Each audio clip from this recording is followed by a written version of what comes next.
estudantes do quarto ano, tudo bem? Estamos iniciando mais uma aula de arte. Hoje o tema da nossa aula é o espaço, o lugar e o tempo. Então eu vou dar um tempinho para você se organizar com os materiais, anotar a data e o tema de hoje, tá bom? Vamos lá!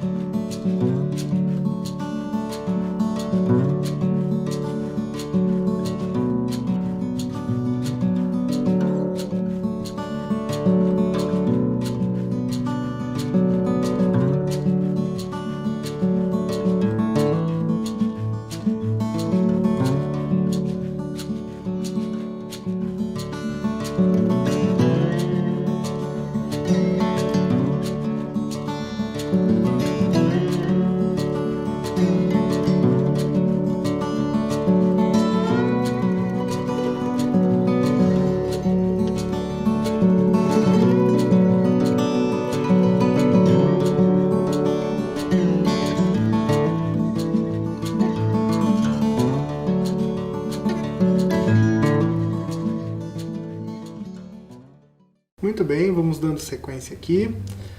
Lembro que a aula anterior nós falamos um pouquinho sobre a relação da natureza com a arte, né? E nós primeiramente vimos dois gêneros tradicionais, né, dentro da história da pintura, que é a paisagem e a natureza morta. E depois nós vimos como a arte contemporânea começa a se apropriar da ideia, da expressão da natureza. Hoje a gente vai dar uma continuidade, de certo modo, ampliando um pouquinho aqui o tema, certo? Bom, vamos começar com essa definição aqui de arte ambiental. Eu vou ler ali com vocês, certo? O que é arte ambiental? Rever nossa relação com a natureza, propondo novas maneiras de coexistirmos com o nosso meio ambiente. Estuda a natureza e seus processos, ou nos educa sobre problemas ambientais. Obras de arte afetadas ou movidas pela natureza, vento, água, relâmpagos e até terremotos. Converte o meio ambiente na própria obra. Bem, aqui então são algumas definições da arte ambiental. Quando a gente vê ali que converte, né, o meio ambiente na própria obra, a gente vai pensar nessa passagem, nessa relação em que não é uma obra sobre a paisagem, né? Ela é uma obra na paisagem, certo? Então a gente viu também que lá na década de 70 se originou esse movimento conhecido como Land Art, né? Vimos aquela espiral, aquele cais em espiral. A gente já vai ver um pouquinho melhor também sobre esse artista, mas vamos retomar aqui. O que vocês observam aqui nessa imagem, então nós temos ali uma paisagem, né? Uma paisagem marinha, na praia, e ali temos uma intervenção. Então aqui um exemplo de arte ambiental. O nome do artista que fez essa obra é Martin Walters, tá? Então, lá na década de 60 e 70, um grupo de artistas começa a produzir, tanto nos Estados Unidos quanto na Europa, trabalhos usando esses elementos da natureza e intervindo nesses ambientes. A gente vê vários tipos de materiais sendo incorporados aos trabalhos, né? E normalmente materiais que a gente vê ali no próprio espaço. Aqui alguns exemplos: pedras, madeira, como varetas, galhos, né, de árvores, grama, casca de folhas, areia, água, sementes, só para citar alguns exemplos. Um detalhe interessante aqui nessa imagem, né, nós vamos ver que formas simples, como a espiral, são insistentemente repetidas. Há uma relação desse tipo de arte com o minimalismo, né, que foi um outro movimento também da metade ali do século, que usava elementos mínimos nos trabalhos. A Land Art, de certo modo, se relaciona com esse movimento, mas aqui a gente vê que se usa elementos ali dispostos na natureza. Também vamos pensar um pouco essa relação da fotografia com a arte ambiental. Porque o artista, ele produz naquele lugar, né? Como a arte ambiental, então, costuma ser feita para desaparecer ou se transformar com o tempo, ou projetada para um lugar específico, a fotografia é a forma primária de capturar permanentemente a arte ambiental. Então, quando o artista está ali no espaço que ele está criando o trabalho, o espectador ou tem que ir até aquele lugar para ver o trabalho, ou ele vai ver simplesmente fotografias, né, que vão aparecer, ou vídeos que vão aparecer daí nas instituições, como galerias, museus, tá? Hoje em dia também na internet. aqui ainda sobre o Martin Walters, ele faz uma residência entre 2007 e 2009 nesse lugar, nessa praia, tá? E é por isso que a gente vai ver aqui esses trabalhos dele sendo feitos nesse lugar. Então ali a gente viu anteriormente algumas pedras parecidas com tijolos, né? Aqui já são pedras que estão quebradas, que ele vai recolhendo nesse ambiente, e ali ele organiza desse modo a criar aquela linha, né? Pensando que a linha é também um elemento formal, como a espiral é outra forma, né? E o artista vai lidar com esses elementos formais, a linha, a textura, a forma, para conseguir configurar ali o seu trabalho, intervindo na natureza dessa forma. Algumas conexões históricas, né? O porquê que surge a land art, a arte ambiental. Bom, em 1968, temos a primeira foto tirada da Terra, né? Então, tripulantes da Apollo fazem esse registro fotográfico de como é o nosso planeta. Então, percebemos como nós somos pequenos comparados ao universo, né? A Terra é só mais um ponto no universo. E aí essa preocupação que se volta para o nosso ambiente, para a preservação. Em 1970, por exemplo, os Estados Unidos comemoram o primeiro dia da Terra e criam em seguida a Agência de Proteção Ambiental, a EPA. Grupos anti-armas nucleares ajudaram a estimular um maior respeito pelo meio ambiente.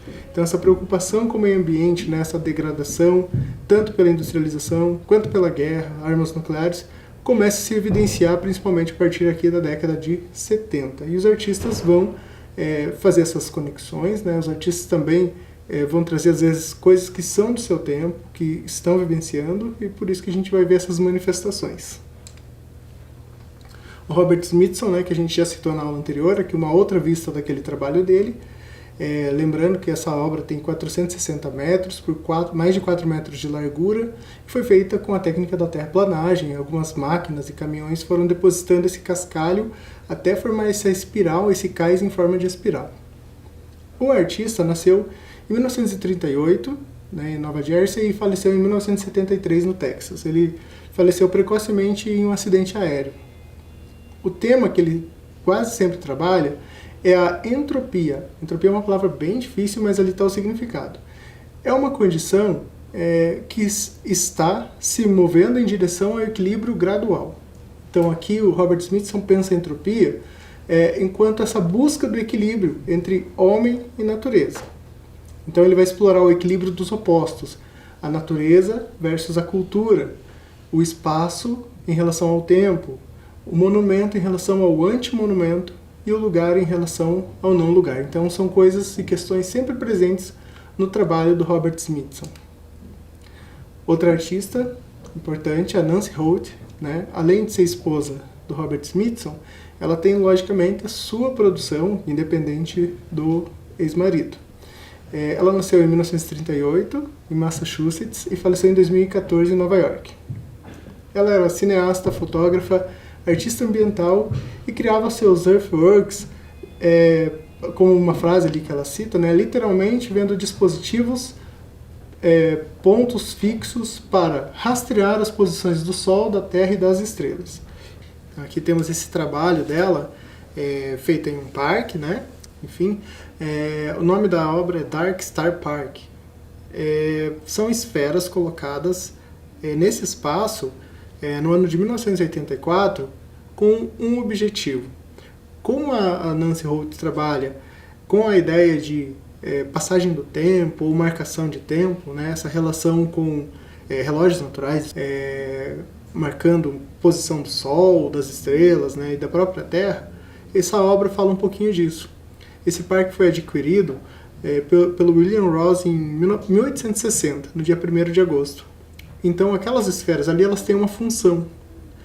Para além da função estética, elas, todo dia 1º de agosto, as sombras que delas se projetam acabam se alinhando. É quase que uma marcação desse tempo. Então, todo dia 1º de agosto, elas se alinham às 9h32 da manhã, fazendo referência à data de compra desse espaço, né? Então, essa era um pouco da pegada dela.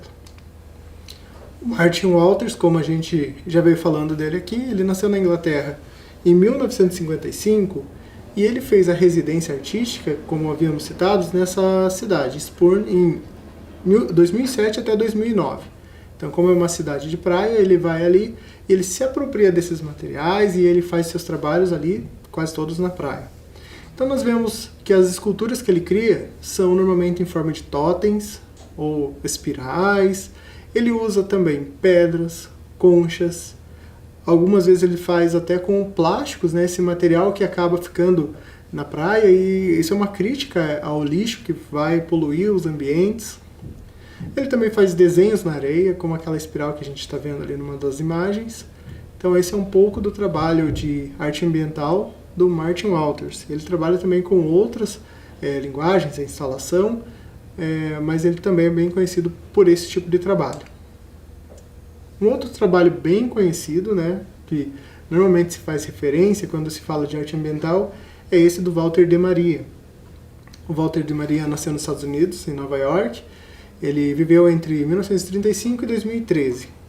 Ali nós vemos um campo e alguns raios. E em que consiste o trabalho desse artista? Aqui, lógico, é só uma fotografia registrando o trabalho. Sempre a gente tem que lembrar disso, né? O trabalho em si só está naquele lugar mesmo. São 400 postes de aço inoxidável.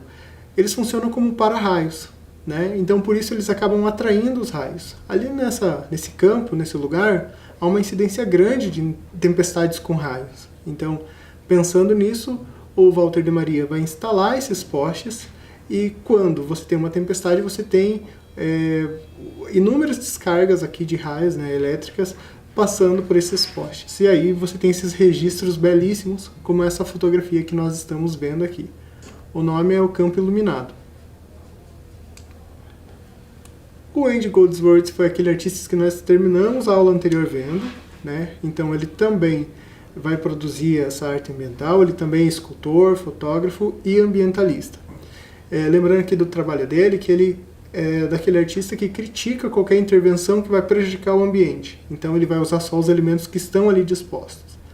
Então a gente vê aqui que ele tem um trabalho muito bom com a cor também, né, além da forma. Então não são só esculturas, é quase que pinturas no ambiente. Aqui novamente uma alusão às espirais, contorno das formas naturais, né, ele vai às vezes cavar em gelo ou na própria terra e vai dando forma ali às suas esculturas, seus desenhos e, por que não, pensar também em suas pinturas aqui no espaço. Bem, vimos bastante manifestação aqui, chegou a hora da gente fazer alguma coisinha, né? Então eu vou propor aqui a nossa primeira atividade.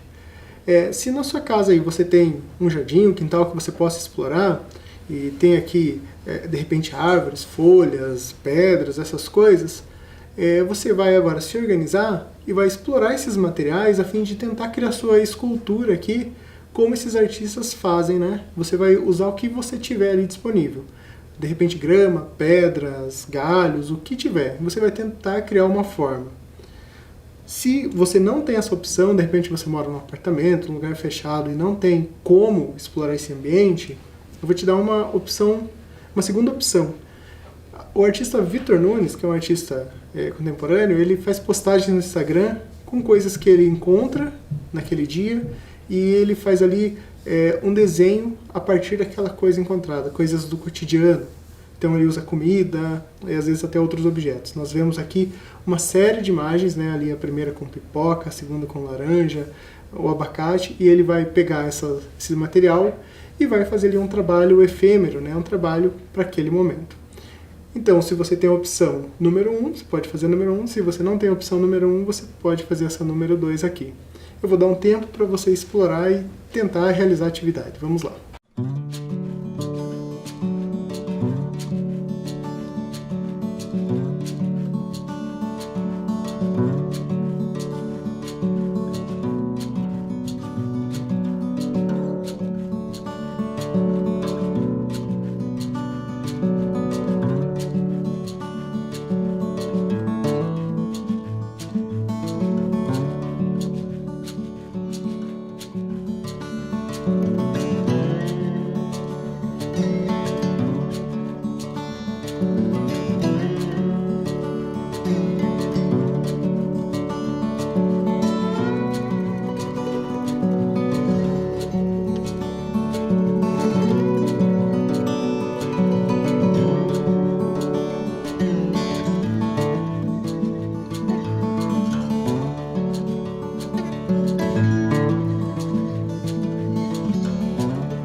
muito bem, espero que você tenha conseguido, né, fazer uma ou outra proposta. O ideal é fotografar, porque como esse trabalho ele é efêmero, ele vai acabar se perdendo, certo? Continuando aqui, falando agora um pouquinho sobre o ambientalismo, né? Então, aquela crítica que a gente falou, vamos definir alguns pontos aqui do ambientalismo, né, desse movimento. Então, a preocupação com problemas ambientais, como a poluição, a preservação do habitat natural dos animais, aquecimento global, doenças, espécies ameaçadas de extinção e tecnologias que são prejudiciais ao meio ambiente, essas são os primeiros pontos aqui da ideia do ambientalismo na arte. Nem toda arte ambiental é ecologicamente correta ou carrega uma mensagem ambientalista. Algumas obras ambientais realmente prejudicam o meio ambiente circundante ou prejudicam o habitat de animais, plantas e outros organismos nativos. Então aqui só fazendo essa distinção. Nem toda arte ambiental tem uma preocupação com o meio ambiente, às vezes não é essa a questão, né? E nem todo artista ambiental também vai estar engajado na causa. Nós vamos ver aqui agora, por exemplo, essa dupla de artistas, é um casal, o Cristo e a Jean-Claude, que faziam grandes monumentos, grandes intervenções no ambiente, né, a partir dessa alteração da paisagem com tecidos e outros materiais, que nem sempre a preocupação deles era o meio ambiente, inclusive sofriam bastante críticas. Aqui a gente está vendo o Valley Curtain no Colorado, nos Estados Unidos, e essa instalação ficou entre 1970 e 1972. Então ali ele faz um corte na paisagem, nesse vale, né? Essa obra nem é tão prejudicial, tem outras deles que sim vão ter um impacto muito maior, por exemplo, algumas que eles circundam algumas ilhas com tecido, e isso vai causar, logicamente, um impacto ali naquele lugar, naquela lagoa, enfim, no lago, que eles fazem a instalação. Então a gente não está tratando o juízo de valor, o que é melhor ser uma arte ambientalista ou a arte ambiental, né, é ruim quando pratica o meio ambiente, de certa forma é ruim, mas daí em termos do trabalho em si, da forma e essas coisas, a gente não vai entrar nesse mérito, tá? Bom, a ecoarte, que aí vai surgir a partir da arte ambiental, que é um movimento mais específico, vai sim se preocupar com problemas ambientais. Então a ecoarte é uma forma de arte contemporânea de arte ambiental.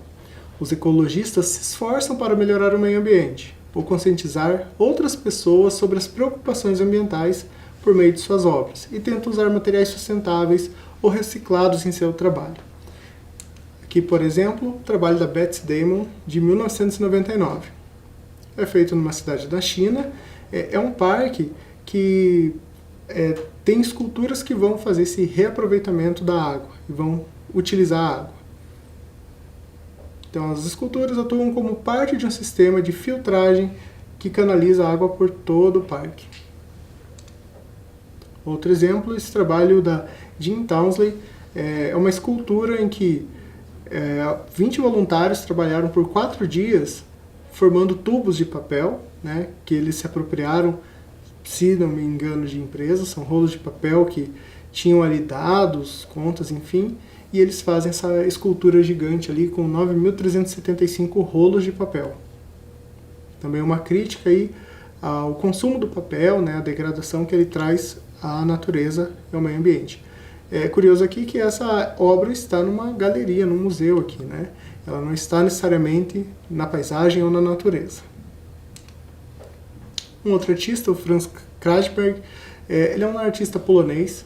Ele nasce na Polônia em 1921 e veio para o Brasil em 1948. E do Brasil ele não sai mais. Ele morou aqui no estado do Paraná. Então alguns trabalhos dele são inspirados na nossa paisagem, na nossa floresta, né? Depois ele mora no Rio de Janeiro, mas ainda assim ele continua produzindo, fazendo referências ao estado do Paraná. E ele é um artista que se engaja nesse movimento de ecoarte, de certo modo. Alguns dos seus trabalhos vão trazer críticas às queimadas, né? Essa degradação da natureza. Então ele se apropria de cascas de árvores, às vezes queimadas, ou troncos, faz uma intervenção e coloca novamente ali no espaço natural.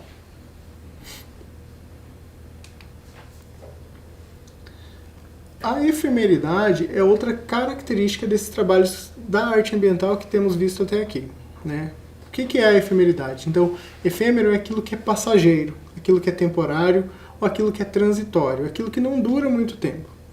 Então são obras de arte efêmera, incorporam um estado de transformação física. Então são coisas que se degradam. Se você trabalha com comida, por exemplo, logicamente ela vai degradar, ela vai estragar, né? Às vezes os artistas trabalham com gelo, a gente já vai ver um exemplo, né? Ou outros materiais que eles acabam se perdendo. Mesmo aqueles trabalhos que são mais duradouros, eles sofrem a intervenção do tempo ali, a ação do tempo, né? Se você faz ali com pedras, eles duram mais. Ou se você faz com folhas de árvore, ou pétalas de flores, elas acabam sendo muito menos duradouras, né? O que vai ficar é apenas o registro dessas obras.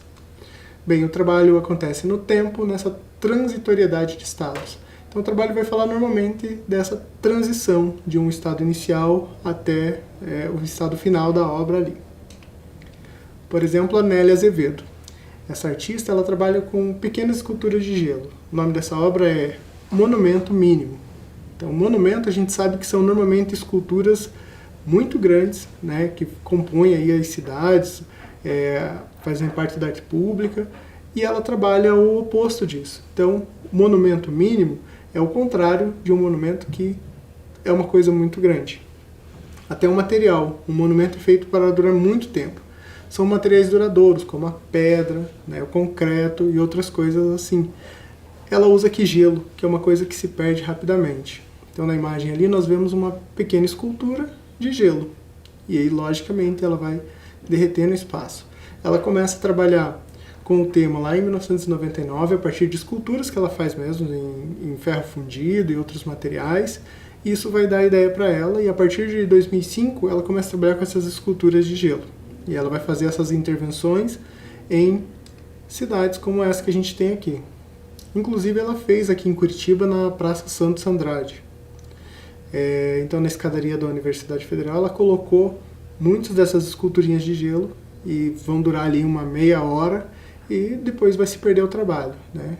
Fica o registro fotográfico ou a sensação de quem pôde ali ver de perto o trabalho, mas não passa disso, né? Porque o trabalho mesmo já não existe mais. E isso nos leva a pensar sobre a ideia da fragilidade. A artista, inclusive, coloca algumas outras questões, como que a gente pense sobre essa relação com o tempo, como o tempo é passageiro, né? E essa relação entre vida e morte, que todos nós vamos morrer querendo ou não. Outra artista que trabalha com coisas efêmeras, mas aqui é quase um processo contrário, ela tenta fazer essas coisas permanecerem no tempo, é a Brígida Baltar. Então ela realiza algumas ações coletando e capturando coisas que são efêmeras e tentando deixá-las permanentes, né? Então, a artista realiza ações, registra em fotografias e em curtos filmes silenciosos. No projeto Umidades, desenvolvido entre 1994 e 2001, coleta, em recipientes de vidro, elementos naturais, transitórios e efêmeros, como a neblina, o carvalho e a maresia, em excursões que realiza, por exemplo, a Serra das Araras ou a Serra dos Órgãos do Rio de Janeiro. Então aqui o exemplo, ali a artista bem pequenininha, perdida na paisagem, né? Vocês veem ela ali na neblina, então ela está coletando essa neblina e ela vai criar uma série. Esse trabalho é um trabalho em progresso, né? Porque ele leva algum tempo para ser feito. Outro exemplo de arte efêmera, também um trabalho em progresso, são as polaroides invisíveis do artista Tom Lisboa.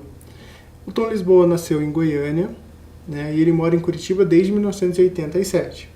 Em 2005 ele faz esse trabalho intitulado Polaroides Invisíveis, que são polaroides conceituais, de papel sulfite amarelo. Bom, a Polaroid é uma fotografia rápida, né? Ela tem essa característica, então ela é instantânea. Diferente daquelas fotografias que levavam um tempo para revelação, a máquina já fazia a fotografia e já imprimia em seguida. Só que por serem fixados com fita crepe, a duração dessas obras no espaço urbano é efêmera. A gente já vai entender melhor isso. Então, aqui, por exemplo, né, nós temos o espaço em que o Tom instalou essas obras. Então, trata-se ali da Praça Santos Andrade também, na rua Alfredo Bufrem. Então, nos pontos de ônibus que ali tem, ele colocou algumas dessas polaroides invisíveis, como essa que a gente vê aqui na imagem. que diz ali no papel amarelo? Diz assim: atrás de você, do outro lado da rua, na parte inferior do prédio bege, ao registro da silhueta de uma casa que foi demolida. Na ocasião eu tive a oportunidade de passar por esse lugar e ver uma dessas Polaroids, e a sensação é imediata. Quando você lê ali o cartaz que está no papel, automaticamente você vai olhar ao seu redor. Você vai buscar entender o que está ali escrito. Então por isso que a Polaroid aqui do Tom é uma fotografia sem máquina fotográfica. Ele substitui a imagem pelo texto e ele faz com que a gente se esforce para observar as coisas, né? Para a gente gastar e demandar um tempo nessa paisagem. Lógico que é um recorte, assim como a fotografia, mas ajuda a gente a observar aquilo que está no nosso entorno. Mais uma atividade então, mais uma proposta. Eu vou te convidar com toda, né, essa ideia que a gente discutiu aqui, desde a ideia de paisagem, lá no nosso primeiro exercício da aula anterior, que você foi até a vista da sua janela e tentou desenhar a sua paisagem. A gente vai repetir quase o mesmo procedimento, só que agora você vai fazer uma Polaroid invisível. Você pode escolher uma vista, né, de alguma paisagem que você queira, e você vai tentar narrar, descrever os elementos que ali compõem. Como o Tom fez, né, anteriormente aqui, descrevendo quais elementos estão ali, para que a pessoa consiga criar uma imagem mental dessa descrição. Vou pedir ainda que você escreva isso, né? Tente deixar isso bem destacado e cole num lugar onde as pessoas aí na sua casa transitam, para que elas mesmas possam observar. Você não vai, inclusive, nem contar para ninguém, tá bom? Só para quem passa por ali, olhar, observar e tentar enxergar essa paisagem que você criou, essa Polaroid invisível que você criou. Vou dar um tempo aqui para você realizar a atividade.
Então é isso, gente. Sei que a aula teve bastante conteúdo, né? Bem complexo os conteúdos. Espero que minimamente a gente consiga entender e ter visto e ampliado essas nossas ideias, né? De como a arte aborda questões como o meio ambiente, né? Preservação desse meio ambiente.